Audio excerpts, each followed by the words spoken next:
नमस्कार मंडळी. मागच्या आठवड्यात आईचा 75वा वाढदिवस आम्ही सगळ्यांनी मिळून साजरा केला.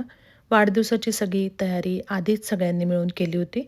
इंडियानापॉलिसवरून लहान भाऊ समीर, श्रुती, मुलं आले होते. तसंच शार्लेटवरून अमोल, राधिकाचे मित्रमैत्रीण अतुल आणि मेघा त्यांची मुलं तयारीसाठी आली होती. राधिकाने सगळ्यांना एक आठवडा आधीच आमंत्रणं पाठवली होती.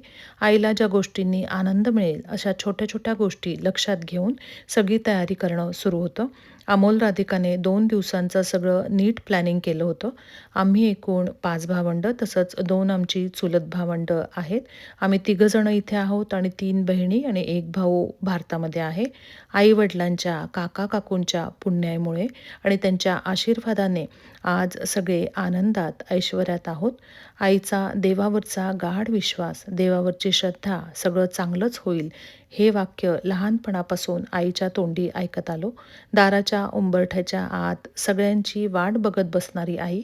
आज आपण 50शीत आल्यावर आई आपल्याला कळायला लागते. इतक्या वर्षात आम्ही लहानाचे मोठे होत असताना कधीही कुठल्याही गोष्टीची तक्रार तिने कधी केली नाही. काळं लांबसडक मंगळसूत्र, छोट्या सोन्याच्या 2 वाट्या, एवढाच दागिना आईच्या अंगावर मी माझ्या वयाच्या 35व्या वर्षापर्यंत बघितला. भाऊ अमोल आणि समीर, राधिका, श्रुतीने तिची सगळी हौस केली. वाढदिवसाच्या दिवशी तिच्या चेहऱ्यावरचा आनंद ओसंडून वाहत होता. 2 दिवस आम्ही सगळेजणं 25 जणं एकत्र घरात तिच्या अवतीभोवती वावरत होतो. सगळ्यांना एकत्र बघूनच आईचं पोट खरं तर भरलं होतं. मेधा, अतुल यांनी आईसाठी घरी केक बनवला. तिला आवडणाऱ्या 5 वस्तू केकवर तयार केल्या. तिची रामनाम लिहिण्याची वही, गाण्याचे सूर, साड्यांची तिला हौस आहे म्हणून केकवर गुलाबी साडी, तसंच आवडीचे जे पदार्थ आहेत त्यामध्ये लाडू, करंजी अशा 5 वस्तू केकवर त्यांनी काढल्या होत्या. पूर्ण दिवस त्यांना केक बनवायला लागला आणि आईसाठी खास फ्लेवरचे त्यांनी 2 केक दोघांनी मिळून बनवले होते. संध्याकाळी 5:30ची वेळ सगळ्यांना देण्यात आली होती. दुपारीच आधी जाऊन हॉलवर आम्ही डेकोरेशन केलं होतं. 6 वाजेपर्यंत सगळेजण यायला सुरुवात झाली. औक्षणाचं ताट तयार करून आणलं होतं. तसंच आधी तिला ओवाळण्यासाठी 75 कणकेचे दिवेसुद्धा तयार करून आणलेले होते. सगळेजणं जमल्यानंतर आधी गुलाबाच्या पाकळ्या टाकत आईला आधी घेऊन आलो. त्यानंतर मी, राधिका, श्रुती, मेघा, मंजुश्रीताई आम्ही आईला औक्षण केलं आणि नंतर 75 दिव्यांनी तिला ओवाळलं. आरुष, सार्थक, ऋतुजा, सौम्या, उर्वी, श्रावणी, आदित्य सगळ्या नातवंडांना जवळ बोलावून केक कापण्यात आला. आईने विठ्ठलाचं तिच्या आवडीचं गाणं सगळ्यांना म्हणून दाखवलं.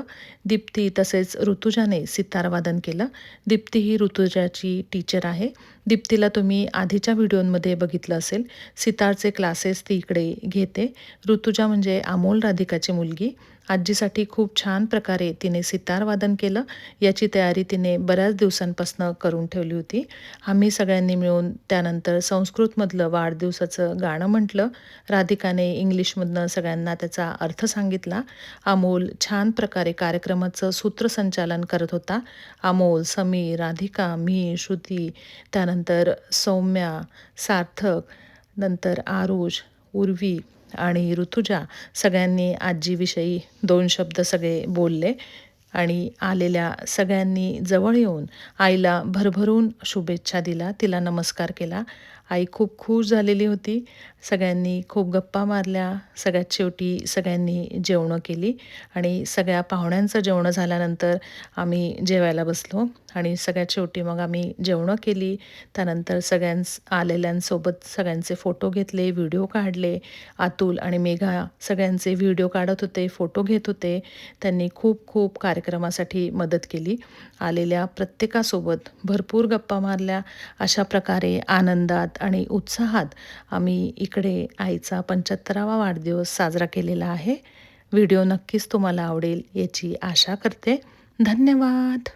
जन्मदिनमिदं जन्मदिनमिदं ऐ प्रिय सखे जन्मदिनमिदं शन्तनोतु ते सर्वदा मुदं प्रार्थयामहे भवशतायुषी ईश्वरः सदा त्वां च रक्षतु प्रार्थयामहे भवशतायुषी ईश्वरः सदा त्वां च रक्षतु पुण्यकर्मणा कीर्तिमर्जय जीवनं तव भवतु सार्थकं जीवनं तव भवतु सार्थकं जन्मदिनमिदं जन्मदिनमिदम् अयि प्रियसखे जन्मदिनमिदम्.